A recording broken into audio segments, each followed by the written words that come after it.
Lufkin, we can't afford to use as much hot mix as we would like, so we basically use a lot of microsurfacing.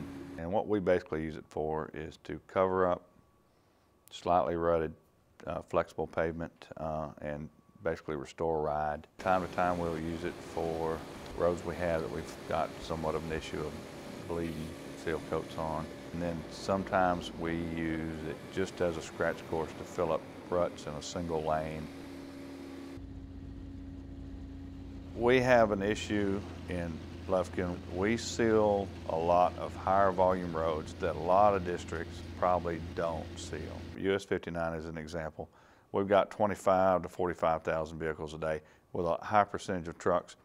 And one of our standard operations is to seal roads like that. And there's many districts that won't even attempt to seal a highway like that. We have found out that the big seal coat failures that we've had on 59, and we've had a couple of big failures, were where we were stacking seal coats.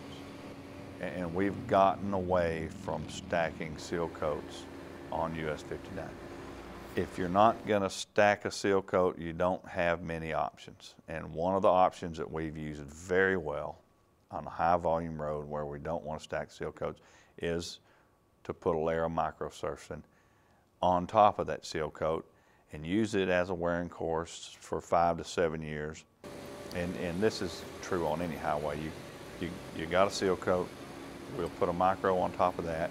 We got a good rut-free riding surface on that highway for 5 to 7 years, and then we'll come back in with another seal coat on top of it, and we'll seal that microsurfacing, and we're good for another 5 to 7 years. I would say about half of what we do microsurfacing wise is generally along the US 59 corridor here.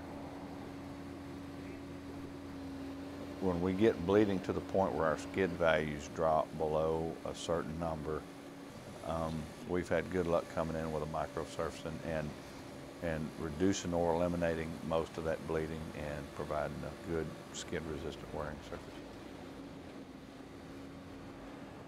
Microsurfacing needs to be used where microsurfacing is designed to be used, and that's on a road with a good pavement structure. Unless the road's been rebuilt or I'm real familiar with the pavement structure, we do usually run the falling weight deflectometer on that road to see if we have any soft spots or to see if it deflects more than, I think our pavement engineer, he likes it to deflect less than 30 mils in any particular spot on that roadway before he's comfortable with it, and I agree with that.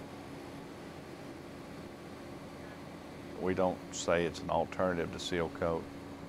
It's another tool in the toolbox. It's more expensive than seal coat, but it's quite a bit less expensive than an overlay. So we see it as being in between a seal coat and an overlay, and due to the fact that our funding has really reduced the last few years, that I can cover about twice as much area with a microsurface than I can with a thin overlay.